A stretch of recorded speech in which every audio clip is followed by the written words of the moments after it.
Fala, cervejeiros, tudo bom? Sejam bem-vindos a mais um vídeo com cerveja, que é Daniel Dinslaken. Hoje eu respondo a dúvida do Fabiano Teixeira. Olha lá o que ele mandou pra gente. Olá, Daniel. Hoje eu coloco os lúpulos direto na fervura. Queria passar a usar os saquinhos de voal para diminuir o trube. Existe alguma fórmula para calcular o quanto tenho que aumentar essa quantidade de lúpulo quando eu for usar os saquinhos? Boa, Fabiano, existe sim, tá? Tem uma fórmula básica para isso, já falo. E vou aproveitar, pegar o gancho aqui desse assunto para falar de outras duas coisas com relação à utilização do lúpulo e do hop bag, né? Na verdade, esses saquinhos de voal seriam o hop bag que a gente fala, para a gente basicamente aproveitar o lúpulo, tanto a isomerização na questão de amargor durante a fervura, sabor também, e aroma, tanto para o final da fervura, quanto lá no processo de maturação já, por exemplo, no dry hopping, sem a gente ficar com aquela massa de lúpulo na cerveja. Então, o hop bag é uma saída aí para você utilizar ele, botar o lúpulo em contato com a cerveja, tirar e deixar ela mais limpa, vamos dizer assim. Basicamente seria isso. Então, respondendo a pergunta, rápido, simples, objetivo, 10%. Essa seria a proporção que você teria que colocar a mais de lúpulo utilizando o hop bag. É um valor aproximado, tá? Não tem uma precisão essa questão, mas a ideia é que o contato é um pouco menor, admite-se um pouco menos aí na casa de 10%, isso faria com que você teria um potencial de isomerização e utilização dos alfácidos 10% menor. Então, para atingir aquele amargor, o nível de IBU que você previu na sua receita, se você for ferver com o hop bag, você coloca 10% a mais. Então, era 20% que tinha na sua receita, coloca 22%. Seria isso, simples, rápido, sem muito segredo, tá? Essa é a conta. Então, quanto que eu coloco a mais, Daniel? 10%. Agora a gente vai falar um pouco mais sobre o que eu acredito, o que eu acho que é importante para quem está pensando nisso, levar em consideração, tá? A primeira coisa é usar ou não usar o hop bag. Eu quero diminuir a quantidade de lúpulo, a massa de lúpulo, de não ter tanto trube. Tá, beleza, isso pode ser uma opção. E eu não me preocuparia nem um pouco se eu não estivesse trabalhando aí com uma IPA ou com uma cerveja bem lupulada que tivesse uma alta carga de lúpulo. Tá? Qualquer cerveja que tem um lúpulo ali embaixo, não precisaria se preocupar muito com isso. Até porque você vai terminar a fervura, vai fazer o IPA, vai decantar praticamente tudo. Você não vai ter problema com o lúpulo, tá? Porque justamente o processo é para que ele decante e fique lá no fundo da panela, você vai drenar para o seu bode fermentador. E tranquilo, não vai ter problema com o lúpulo, não precisa se preocupar em não formar o trube, né? Isso vai formar, faz parte do processo. Eu não me preocuparia muito.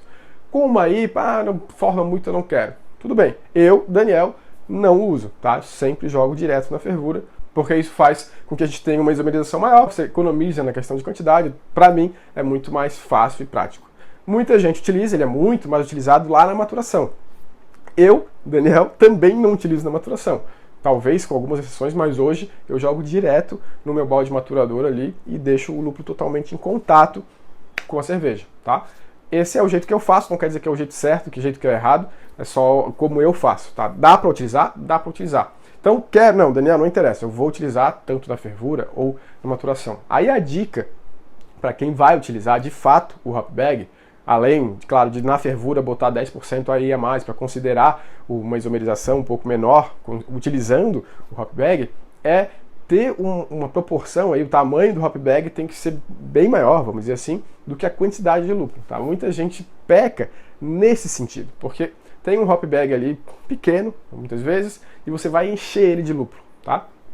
Você enche de lúpulo e bota em contato com a cerveja. A hora que aqueles pellets, estou admitindo que você está utilizando pellets, se for com flor é um pouco diferente, mas os pellets, a hora que eles ficarem cheios de água, a hora que encher ele, que hidratar eles incham, tá? Eles vão inchar bastante. E o que acontece? Quando incha, vai formar um bolo mesmo, né, dependendo da quantidade, e esse bolo faz com que muitas vezes, se o seu saco for pequeno, ele vai formar vamos dizer que é esse formato aqui, o seu saco está em volta, tá? O que acontece nesse aspecto? Você vai ter a cerveja em contato com o exterior dessa esfera, podemos falar dessa forma. Então, lá dentro, o miolo desse bolo que você formou de lúpulo dentro do hop bag não vai entrar em contato com a cerveja, ele vai ficar ali isolado. Então você não vai extrair os alfaces dele na fervura, você não vai extrair os óleos essenciais para trazer sabor e aroma, tanto no final da fervura, quanto se for um dry hopping, por exemplo. Então, a sacada, quer utilizar, pode utilizar, mas você precisa que tenha bastante espaço dentro do seu hop bag, além da massa de lúpulo que você colocou. Assim eles podem inchar e ainda vai ter um bom contato com a cerveja. Essa é a dica, tá? Daniel, mas tu só falou para botar direto, não vai ficar muito suja.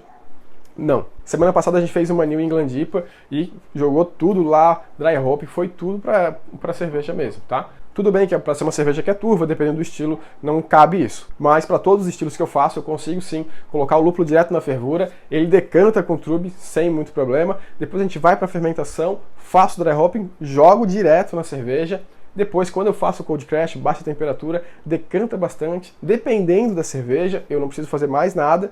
Mas se é uma cerveja que eu quero bem cristalina, por exemplo, eu posso colocar ali uma gelatina ou outro agente clarificante e ela vai ficar sim muito cristalina, mesmo sempre trabalhando com o lúpulo direto na cerveja. Então eu faço assim, quer fazer com hop bag, faz, mas fique ligado no volume, na proporção do tamanho do hop bag e a quantidade de lúpulo que você coloca nele. Talvez tenha que fazer 2 ou 3 adições diferentes em hop bags diferentes, tá? Muita gente, quando vai fazer as adições, tem vários hop bags e daí adiciona vários com um pouco lúpulo em cada um, para não ter esse problema de não ter o contato total da massa de lúpulo utilizada. Ok? Então era isso aí, espero que tenham gostado da dica de hoje. E lembra, se ainda não tiver inscrito no nosso canal, se inscreva, todo dia a gente traz uma sacada nova aqui para vocês. Se gostou, deixe o seu curtir, deixe um comentário aqui embaixo se quiser que a gente discuta mais, troque um pouco mais de assunto sobre esse tema e a gente se vê amanhã no próximo vídeo. Tchau, tchau!